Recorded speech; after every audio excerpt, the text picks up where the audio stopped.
Hi, everybody. Hi, y'all. Welcome to, I guess we gotta do an intro. We can cut this part early.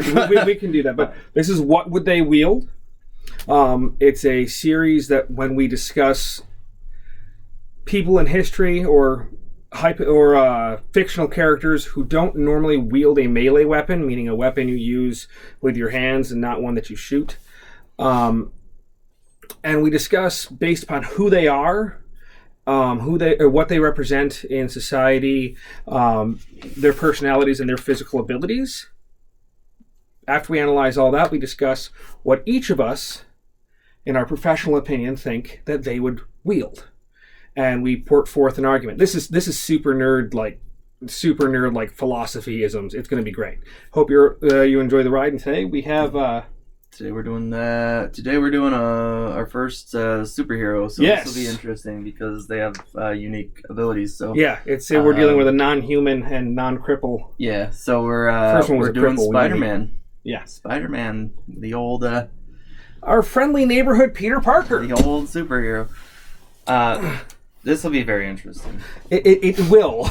Because I guess the big question is whether to take into account the extra like supernatural abilities that these guys have when we do these. Because it's interesting because Spider-Man, as we all know, is Peter Parker. Peter Parker was bit by a radioactive spider. He's your friendly neighborhood Spider-Man. He's one of the few Marvel characters who really takes an issue with killing people. I know DC and we know that Superman and Batman don't kill, but when you're over in the Marvel comics, they got a really high body count. But Spider-Man doesn't. And yeah, it's interesting to think about taking in his abilities. So that's who he is. I assume we'll deal with the classic period Spider-Man, so we're not going to deal with him as an adult. We're looking at him as who he was. So he's a teenager at this point, or a very young adult. I suppose that comes down to what does Spider-Man represent? Now this is fun because he actually has representation in this context. Like before, we were working with Lando Calrissian, and we worked with we did Quasimodo, and they are characters, but they aren't characters that have a place within a violent situation, and Spider-Man does. So we can actually look into this a bit. Yeah, I mean, like in all honesty, like I know there's kind of a lot of this when you come to like watch the films and stuff. They've kind of done this with some very different characters, but originally, I think of Spider-Man as one of the more lighthearted superheroes. He's like, as far as wit is concerned, he's second only to Deadpool. I would say like sarcasm off the chain. Well, not to mention his intellect. He's actually super smart. Well, yeah, because I mean he was he matches up against a lot of his Marvel villain background characters are like super scientists or super geniuses. Not to mention if you get into so I don't know if you read this, but I read the Civil War series. Yeah. And Spider-Man. So in Civil War, you have a Superhero Registration Act. It's the whole big thing. It's a great series. And at one point, Spider-Man is on the side, and the leaders on two opposite sides are Iron Man and Captain America. Yeah. And at first, Spider-Man's on Captain America's side. And then he's on Iron Man's side, and that's when you see what's called the Scarlet Spider suit, where we've seen it in movies now with Tom Holland. It's got the 3 legs on it. That's a gift from Iron Man. Yeah. But then he realizes the errors of his ways and switches back. And there's a fight between him and Iron Man, and it's a fight of tech, like who made the better fail-safes. And Spider-Man actually beats Iron Man in like fail-safes in the system. Yeah. So like he's up there as far as smarts are concerned. Very very serious, very intelligent character, but at the same time, he's a jokester. The prankster almost. Not just the prankster, but like the good-natured prankster. Yeah. Like very much in a serious fight, but still making a wise. Like you can accidentally hurt Spider-Man and he'll say I'm sorry, as opposed to and he'll say I'm sorry and give you a hug, as opposed to Wolverine where it's like I I don't want to accidentally do anything. I don't want to. Yeah, no.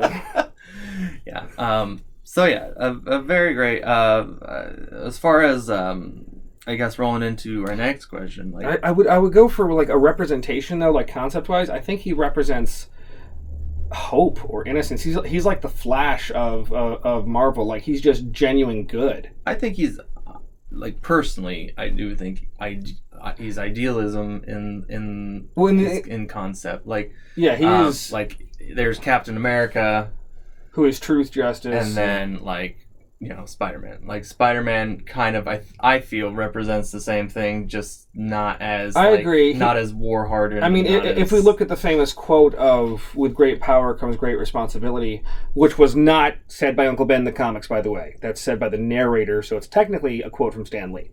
But and that's how Peter lives his life. I mean, his real representation in that case is owning up, being responsible for yourself and your own actions, and then through that trying to be good. And therefore, yeah, you do get that a roundabout Captain America type of feel. Yeah. But I didn't mean to cut you off. Going into the next question. No, that's fine. Going into the next question as far as what fits them physically. Oh my gosh. And this is where the powers thing comes into such play, because I was thinking about it, and I said, honestly, there's not anything that I don't feel he can't actually wield or doesn't really. Right. So he's agile. He's got like super strength. Oh gosh, it's not a really. There's no factor of like limitation on what really. Which is different, because unlike something like taking the extreme, like Quasimodo, we had to take into account his hump and his hunched over nature, and he physically couldn't probably use things, and as opposed to Spider-Man, who it's like if we wanted to, based upon his physical abilities, we could. I mean, there's no limitation there. So yeah. I mean, if you really want to get into like what would deal the most damage, I suppose because he is super strong, you'd want to give him something massive. I guess if you want to take advantage of the super strength. If you want to take advantage of the super strength. I mean, he does. We don't really see him use anything. Like, it's not like there's no precedence. He's a found weapons person. I mean, you could say it's whatever I can attach to a web and fling at somebody. Yeah, you could say like, I guess if anything, he uses bludgeoning because maybe he'll throw a bus at somebody. Like he just or you can say it's a flail weapon because it's whatever you can attach to the webbing and just exactly. So there's no limitation, I don't think, on what we could give him. It's just more of a personality quirk, which kind of that rolls into the next question. So like, the next question is what is personality? Oh yeah, based on a personality, what fits? What would he choose? And that's the bigger question. And that is because Spider-Man does have a very okay, if you think about his powers objectively, his fighting style is actually really unique. Because don't get me wrong, he has agility that verges on precognition, or early awareness of danger, and he's super flexible and agile and all that. But he also is super strong. So he, as we just said, he could pick anything, which means he could have any fighting style he wanted. And as a person, he started his career as an entertainer, as a wrestler and whatnot, and he fought that way. But that's not how he chooses to fight, And I think that's really telling of his nature. Yeah. He is the airbender of Marvel, avoid and evade. Yeah, I almost going on that, if you're like continuing on that exact concept, I think personality wise, he's gonna fit something that's like I say a punishing weapon, but not in a malice. You mean a non-lethal weapon? A very non-lethal thing that's gonna like the teacher thing, that you see in common tropes of mentorship, where like all of a sudden they disappear and they bop you on the head with something, So I honestly think like personality-wise, what might fit him is something like a bow staff. That's true. Just something that's kind of there to egg someone on. Maybe he'd do like a Daredevil / Nightwing thing where he has like a smaller sticks of some kind. Like you're thinking like Tonfa. Yeah, possibly Tonfa is that he'd choose. I could see him because I'm thinking of something that he could use while still being acrobatic. Yeah. And whatnot. A bow staff might be a little difficult, but if he had like batons or tonfas or something. most of that might be difficult, but at the same time could also aid. That's true. In his agility and his acrobatics. Now, I suppose that's true. But I mean, that's the thing with his superpowers. It's like, well, and here's the thing: it opens this huge door of what's possible. So. And to be fair, we're not the first people to think about this. If you go into a series called Fear Itself, Spider-Man, who I'll probably put a picture of from it. If you look in this frame, he actually has a weapon. He got it from Odin, which I don't ever remember seeing him use in the comic, except in this frame where everyone is in their armor, and there are these gauntlets with these huge blades on them, and it's like, okay, I mean, as we said, he could utilize anything. Yeah. But I don't really see that being a Spider-Man thing. Like they're big, bracy things, big and clunky. All right, so now we're on to the debate, which is the fun part. Well, yeah, and I mean, this is kind of like... Now we're answering the question, what we think. What would they wield? Yeah. So, I've been thinking about this as kind of what shows off his style. And I don't really look at him as a bludgeoning person. I don't think of him as someone who's... And this, I'm going based off of if we're giving them something that will kind of, I guess, give them the kill shot or in a more aggressive... Yeah, make them the most efficient type of thing? Most aggressive manner, yeah. I would say, I honestly picked the rope dart. Oh, that's an interesting way to go about it. I picked a rope dart because he doesn't... It's not... He already has the rope. He can just... honestly carry the dart part around, so it's not an encumbrance thing, and all he has to do is use his own web slinging to kind of make the rope part of the rope dart. That would fit real well into what he's got. Like he could just have it on his belt or something. Yeah, or the Shaolin weapon, and forgive me if I'm pronouncing this wrong, the Imai. You're getting on that, not even. They're like... Are you talking about the ring with the little pins on it? Yeah, the ring with the pin going either direction? Yeah. But that, I mean, I was thinking conceptually in the same way, in that it's just a quick piercing thing that he could even, if he wanted to, bring it back to himself. You know, like, it allows him to put his own physical prowess into motion, but then also have more range, more lethal range, I should say. Now, to give even more credence to that, even though I'm going to completely argue something else. That's fine. To give more credence to that, at one point, before Spider Island, so I don't remember exactly when it is, but for my comic book nerds, it happens before the Spider Island event. It's the best I can give you. Spider-Man actually loses his spider sense.